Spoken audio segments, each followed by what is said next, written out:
vamos direto ao ponto. Eu peguei uns dados da Sociedade Europeia de Hipertensão, que é para todos nós possamos situar o que significa hipertensão arterial. Então, aqui tem os valores considerados dentro da normalidade. Aqui nós temos valores que nós chamamos de hipertensão normal alta, a hipertensão arterial grau 1, que é o valor de 140 a 159, 90 a 99. Aqui a gente começa, institui o tratamento.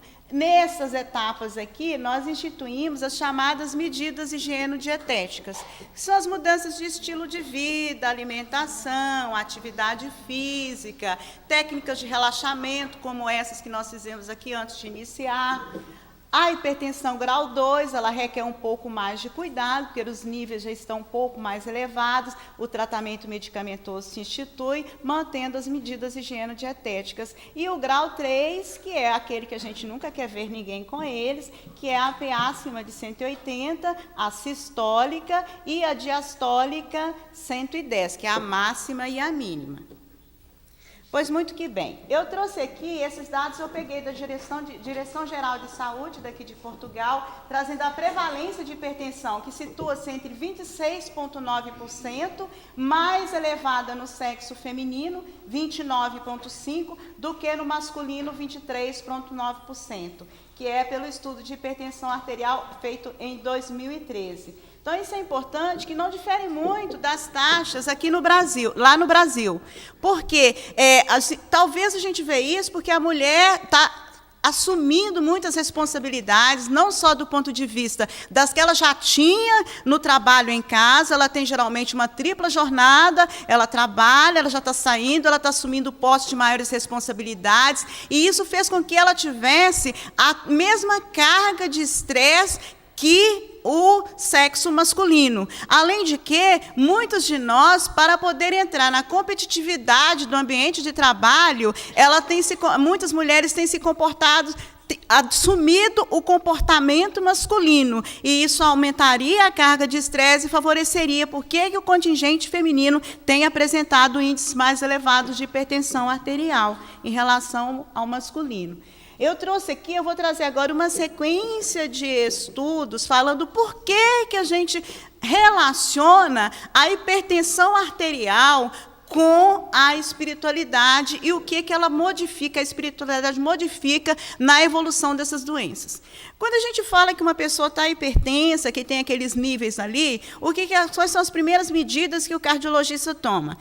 A medicamentosa, que é importante, não existe tratamento de hipertensão sem medicamento, até o presente estado, no mundo em que nós estamos, no mundo da materialidade. Não estamos aqui falando de ondícula, porque aqui a gente tem que tratar a parte material, porque é a parte material que está acometida.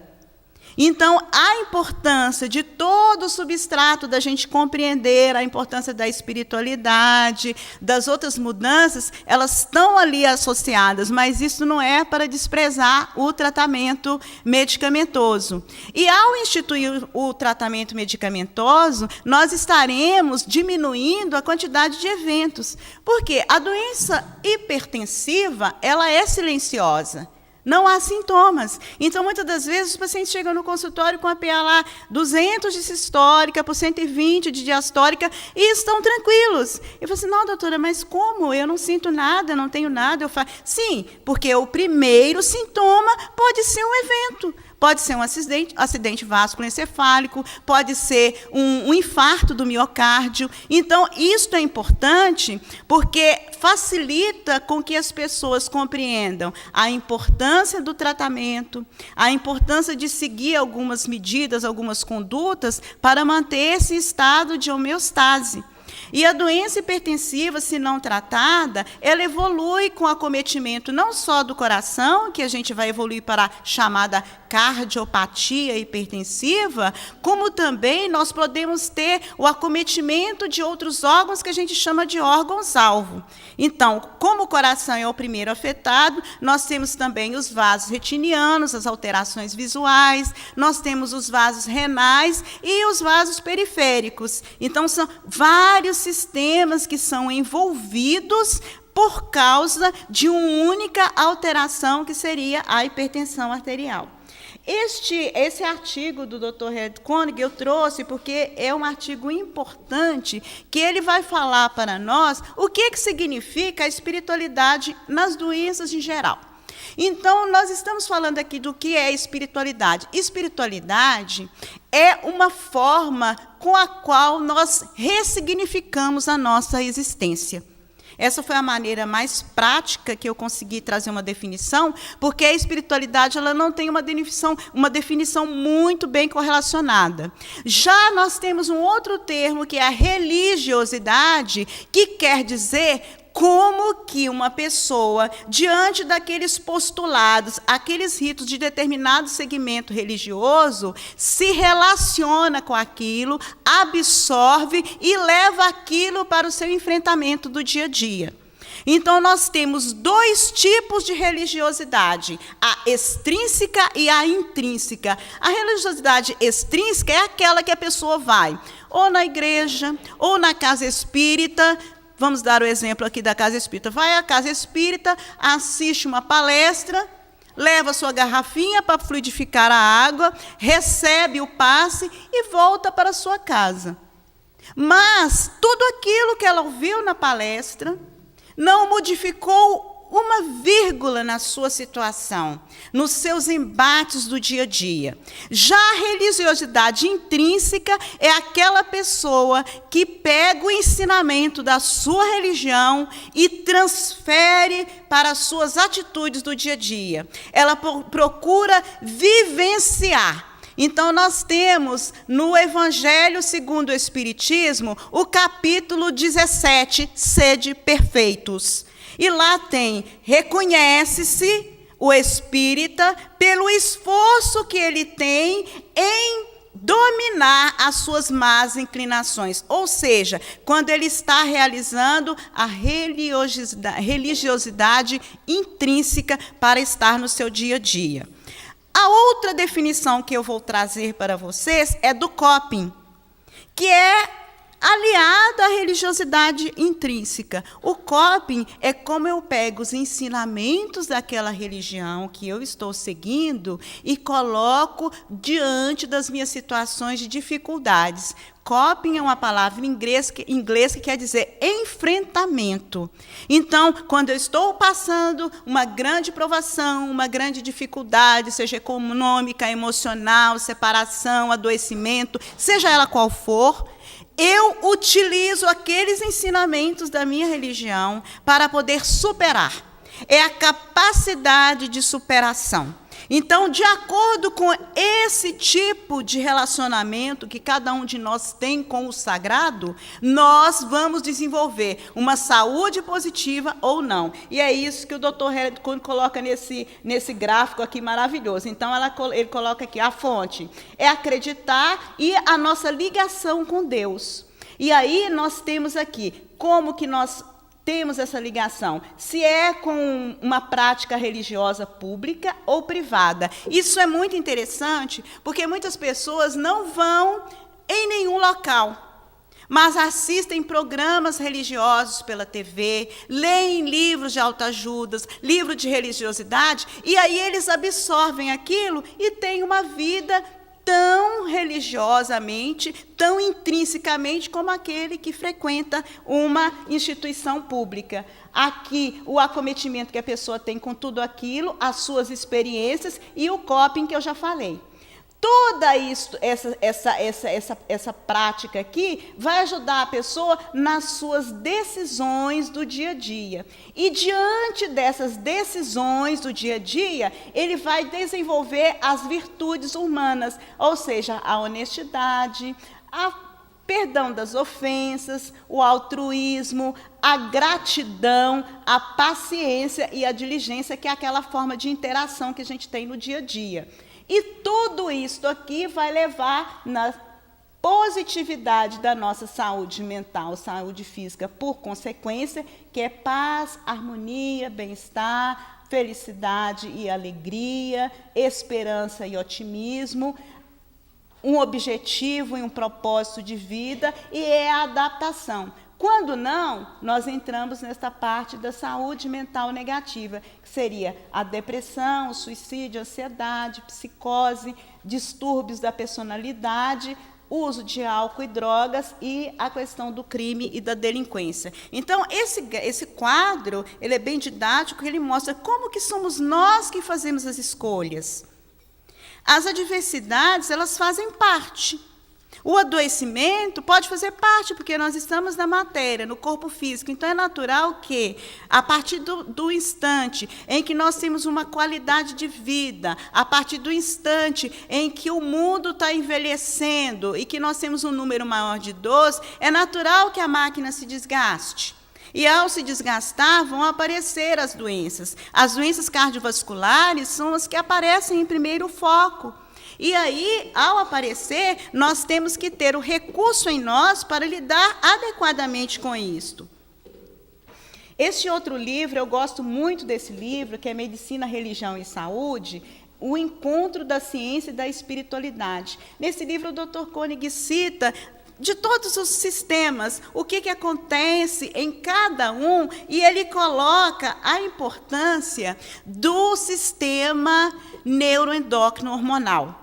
Então, o que seria o sistema neuroendócrino hormonal? Nós temos em nosso cérebro uma via de circuitos que controlam todo o nosso funcionamento.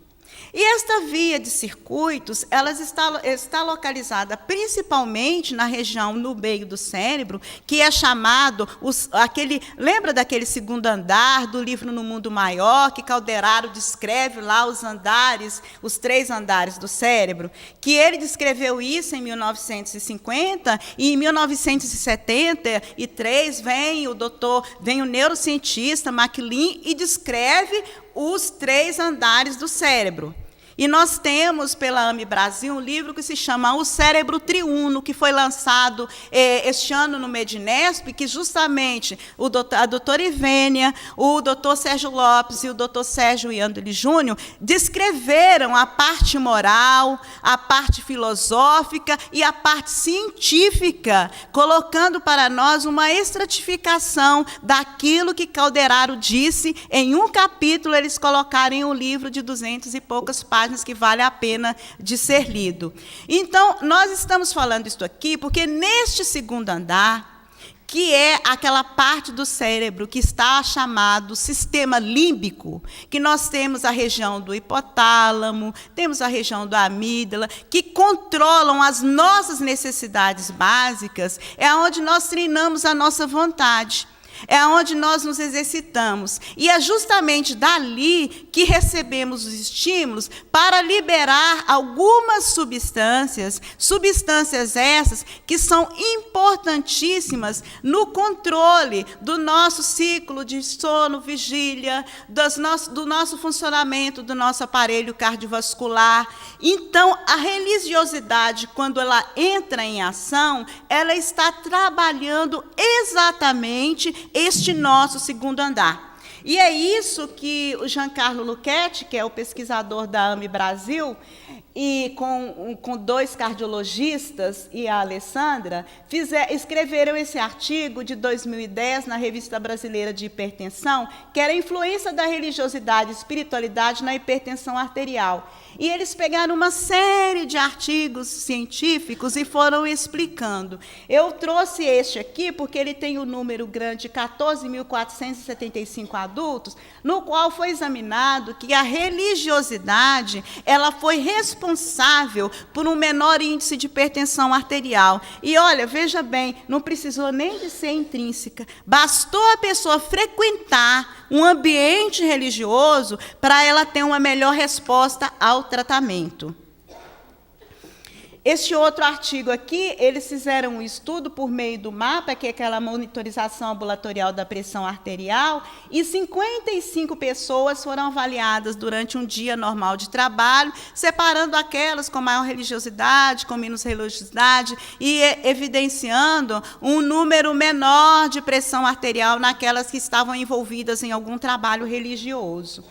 Este outro artigo é muito interessante, que ele é de 2004, e aí esses pesquisadores, eles avaliaram orientação religiosa e a reatividade da pressão arterial a estressores cognitivos e interpessoais. O que é isso? Eles separaram as pessoas, pegaram idosos com religiosidade extrínseca, pegaram jovens e outros idosos que tinham religiosidade intrínseca e compararam. O que foi esse sistema estressor? Eles colocavam para a pessoa assim: escolha uma pessoa da sua família, um membro que você tem muito amor, e ttt. E aí lançavam uma historinha para avaliar qual que era a reação dessas pessoas. Aí a história é a seguinte: olha, o seu familiar, ele está num local tal, necessitando de uma ajuda, mas essa ajuda foi negada a ele. E aí avaliaram essas pessoas qual foi a reação dele a este estressor. Ou então, o outro tipo de estressor que eles colocaram foi colocar aquela pessoa para poder desenvolver um problema de dificuldade muito maior. Aí avaliaram também. Ali foi um teste para saber como é que elas tinham uma reação fisiológica de acordo com aquela situação. Qual que era a reação fisiológica? A reação fisiológica acontece da seguinte maneira: ao sermos instigados com aquilo, nós automaticamente lançamos ao nosso organismo, lançamos no nosso corpo, vamos assim dizer, uma mensagem via nosso cérebro de que a situação é uma situação de perigo. Não tem quando nós estamos diante de um cachorro bravo, o que acontece conosco? Nosso coração acelera para a gente poder ter força para caminhar e correr daquele cachorro. Então, essa situação estressante é isso, é a questão de lutar ou correr. Ali o melhor é você correr, não vamos lutar. E aí, quando a gente está em uma situação de dificuldade, como hoje a gente não foge mais do leão, o leão é o amigo, aquele amigo que puxa o nosso tapete toda hora, é o esposo ou a esposa complexo, é o filho com complexidade, é o amigo que só traz problema que a gente acha que está nos conflitando. Então, esses são os nossos leões do dia a dia. E são esses leões que ativam o nosso sistema neuroendócrino, distribuindo em nosso organismo algumas substâncias que são a adrenalina e noradrenalina, que vão fazer o quê? Exatamente, acelerar nosso coração, estimular as paredes dos nossos vasos, fazendo com que isso desencadeie hipertensão arterial em muitos de nós e outras doenças. Então, por isso que fala que a doença é uma doença do estresse. E o que aconteceu? Os idosos que tiveram maior reatividade foram aqueles com a religiosidade extrínseca, quando comparados tanto com os jovens e com aqueles idosos que tinham religiosidade intrínseca, mostrando que, quando você absorve os ensinamentos e modifica as suas atitudes, está mais preparado para os embates. Esse outro artigo é muito interessante, eu trouxe mais por causa da data, que eles estão sempre pesquisando a mesma coisa. Aqui, esse estudo é iraniano, então eles avaliaram como que as pessoas tinham as experiências de vida dela com hipertensão, né, antes. O que você ser religioso e ter um diagnóstico de hipertensão modifica na história natural daquela doença. Então, eles viram que eles apresentavam um estilo de vida, por causa já do estilo da vida religiosa intrinsecamente, que tinha menores fatores de risco com a hipertensão. Ou seja, eles adoeceram. Isso não impediu que eles adoecessem. Isso é importante que a gente saiba também, que não é porque a gente está enganjado, não quer dizer que a gente não vai adoecer. Vai adoecer. Agora, a forma como essa doença vai evoluir é que nós podemos modificar. E esse estudo mostra justamente isso. Esse outro, que é do mesmo grupo, né, pergunta aqui, isso aqui é uma provocação, né? As crenças religiosas e espirituais, eles realmente têm algum interesse na aderência medicamentosa e dos pacientes com hipertensão? E aí a resposta é essa daqui.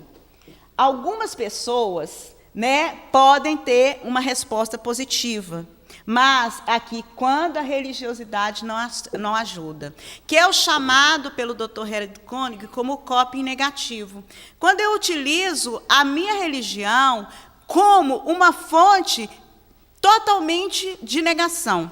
Como eu pego assim, Deus que está me castigando, então isso está acontecendo, eu não posso modificar nada. Aí eu utilizo isso como uma vitimização, aí eu tenho, tipo, um ganho secundário com aquele adoecimento, eu me transformo em uma pessoa coitada. Então, e aqui, o que eles chegaram de conclusão nesse trabalho é que a ligação dos pacientes com o Ser Supremo, então as pessoas se sentiam tão envolvidas com Deus, que aí elas achavam que elas não tinham que fazer nada, tinha que esperar que Deus fizesse algo. É aquela questão de terceirizar. E muitos pacientes fazem isso, vão ao médico e acham que basta ter ido na consulta, que ele não precisa de voltar a casa, tomar o remédio na hora certa, cuidar da alimentação, praticar uma atividade física, ou seja, ele jogou para o profissional uma responsabilidade que é dele, porque o corpo é dele e aquela doença diz respeito a ele.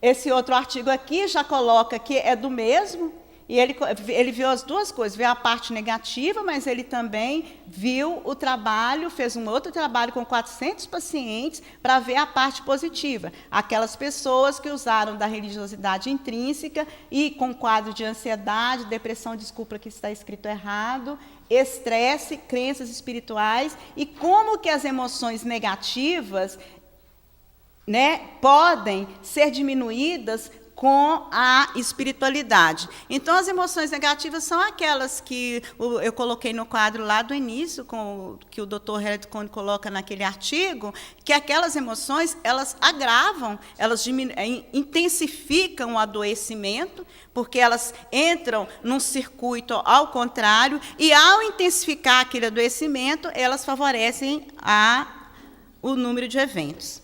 Então, eu coloquei isso aqui eu coloquei ontem, porque eu não conhecia esse prato, esse tal de francesinha, parece que eu vou conhecer hoje à noite, e é para falar do circuito de recompensa. Então, o circuito de recompensa é uma coisa que nos agrada. Então, pode ser um chocolate, pode ser essa iguaria maravilhosa, e que ativa essas regiões do cérebro, e essas regiões nos dão uma sensação de bem-estar, de euforia, de felicidade. Então, nós temos várias maneiras de ativar o nosso circuito de recompensa. Pode ser por meio da alimentação, que é uma coisa válida, mas também é por uma coisa que a Célia falou no final da palestra dela hoje, que foi muito bonita, que é a questão que tudo se move por amor. E, ao se mover por amor, a gente tem as questões da afetividade. Então, assim, a gente está nesse ambiente em que a gente sente a boa vibração, rever pessoas que nos são caras ao coração, a gente ter esses instantes que depois a gente vai voltar para o Brasil. Mas a lembrança de tudo que nós vivenciamos aqui fica conosco. E a gente deixa também um pedacinho da gente aqui com vocês. Então, são essas ligações que fazem com que nós ativemos o nosso circuito de recompensa. É uma positividade. Tanto que existem artigos falando que as pessoas que têm um bom suporte social, elas adoecem menos. O problema não é o adoecer, é como você é amparado. E existe um artigo muito interessante, eu nem coloquei aqui, acho que ele é de 2016, dizendo que o casamento é uma forma de menor adoecimento. Aí eu vou fazer uma provocação. Talvez seja para os homens, né? Que talvez as mulheres tenham que cuidar mais dos homens, naturalmente, e elas fiquem sobrecarregadas. Mas pensa que assim, eles escreveram um artigo falando que assim, o próprio convívio, o fato de se compartilhar uma experiência é um fator preditor de saúde. E vamos aqui colocando, eu achei esse livro é muito interessante, você pode tirar ele por PDF na internet. A Força da Mente, Egorina Cunha. Quem não conhece Egorina Cunha, ela que recebeu aqueles desenhos de Nosso Lar. Então, tem um livro que chama Cidades no Além, que tem todas as plantas de Nosso Lar. Egorina, ela tinha a chamada poliomielite, ela tinha sequela de poliomielite. Então, ela escreveu esse livro para dizer para as pessoas como que ela utilizou a sua mente para poder superar aquele adoecimento. E O que é muito bonito nesse livro é que é o prefácio. Eu gosto muito do prefácio desses livros. Geralmente são grandes benfeitores que escrevem. E no prefácio tem uma poesia de Dr. Bezerra, nos estimulando a ler e aplicar aquilo para o nosso bem-estar. E outra parte maior foi o Dr. Inácio Ferreira, que escreveu, ele ainda estava encarnado, que esse livro é de 97, ele desencarnou, acho que foi em 98. E aí, aqui está, nosso fluido vital, aliado aos fluidos divinos, elaborados nos laboratórios do espaço, na fotogenia das imagens persistentes, provoca, elabora, fabrica ectoplasma, dá vida às células que, enfermas, prejudicam e desequilibram nossos órgãos, possibilitando a recuperação. Quando não, melhoras bastante acentuadas. Demonstra-lhes que o nosso corpo abriga inúmeros órgãos que produzem dia e noite não só toxinas, como também medicamentos poderosos que, manipulados e empregados sábia e criteriosamente pela nossa fé, nossa vontade, nosso raciocínio e nossa persistência, realizam verdadeiros milagres. Então é bonito porque o doutor Inácio começa o prefácio falando o quão nós evoluímos do ponto de vista de tecnologia, que nós temos comunicações, nós temos aparelhos maravilhosos, mas esses aparelhos eles são destituídos da alma e estão destituídos do amor. E que nós vamos construir toda esta parte que está faltando por meio da nossa vontade, por meio do nosso pensamento, por meio de buscar em nós mesmos esta harmonização do nosso fluido vital, sendo utilizada por meio da nossa fé a nosso favor e, por consequência, a favor do universo e dos nossos semelhantes. E trouxe aqui esse de Leon Denis, no livro No Invisível, capítulo 15. A vontade de aliviar, de curar, dissemos, comunica ao fluido magnético propriedades curativas. O remédio para os nossos males está em nós. Pode assim a pessoa, pela automagnetização, tratar-se a si mesma, descarregando com auxílio de passes ou de fricções os órgãos enfraquecidos, impregnando-os das correntes de força desprendida das mãos. Então, assim, essas duas, eu trouxe essas duas colocações justamente para que a gente entendesse que está sob o nosso controle. Como que nós vamos pegar esta vibração, esse fluido vital, este campo que a Célia tão bem colocou para todos nós, e utilizando este campo ao nosso benefício. Porque o perispírito ele é moldável. Ele é a parte que atua como o intermediário corpo-espírito. Então, ele é, ao mesmo tempo, ele tem uma parte, que é uma parte ele é semimaterial, ou seja, ele tem a matéria e tem um componente espiritual, por isso que é perispírito. E tendo esse componente espiritual, ele é moldável pelo nosso pensamento. Então, o pensamento que é onda, ele molda o nosso campo perispiritual. Como o nosso perispírito é o modelo do corpo, ele pode imprimir na nossa tessitura tudo aquilo que nós necessitamos para o nosso bem-estar. E aí eu trago André Luiz, que fala justamente isso, em Mecanismos da Mediunidade. No homem, a corrente mental assume feição mais elevada e complexa.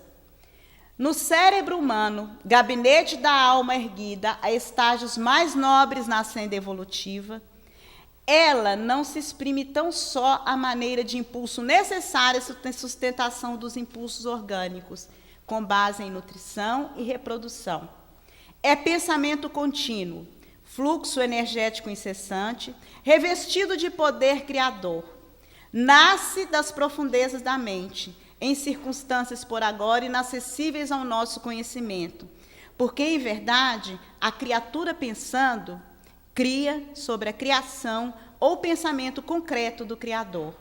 E após nascida, ei-la, a corrente mental, que se espraia sobre o cosmos celular, em que se manifesta, mantendo a fábrica admirável das unidades, através da inervação visceral e inervação somática, a se constituírem pelo arco reflexo espinhal, bem como pelos centros e vias de coordenação superiores. Então, aqui André Luiz diz para a gente, por que nós temos cada vez mais essas técnicas de meditação, de relaxamento? São formas de nós nos orientarmos a conduzir melhor o nosso arcabouço físico, o nosso arcabouço celular. Porque naquele momento nós estamos direcionando o nosso pensamento para colocar para aquelas células que são os verdadeiros exércitos dentro do nosso corpo, o trabalho como que deve ser realizado e para que elas tenham ordenamento. Por isso que André Luiz fala, lá em Evolução em Dois Mundos, que o pensamento vai agindo lá no citoplasma, e ao agir ali no citoplasma, ele coloca para todos nós o que nós precisamos. Se os nossos pensamentos são pensamentos de benevolência, se os nossos pensamentos são pensamentos de alteridade, se nós desejamos o nosso bem e, em consequência, para fazermos o melhor a cada instante, seja onde for que estivermos, nós estamos dando essas mensagens às nossas células. E aí elas vão trabalhar de forma harmoniosa, promovendo todas as reações químicas, que são as reações químicas que vão causar a homeostase do nosso sistema físico. Então, era isso que eu gostaria de trazer para vocês neste momento, para uma reflexão, e agradecendo mais uma vez a Paula, ao Hassani, toda a equipe das pessoas aqui que compõem essa maravilhosa Mi Porto, por essa oportunidade de estar aqui. Boa tarde a vocês. Obrigada.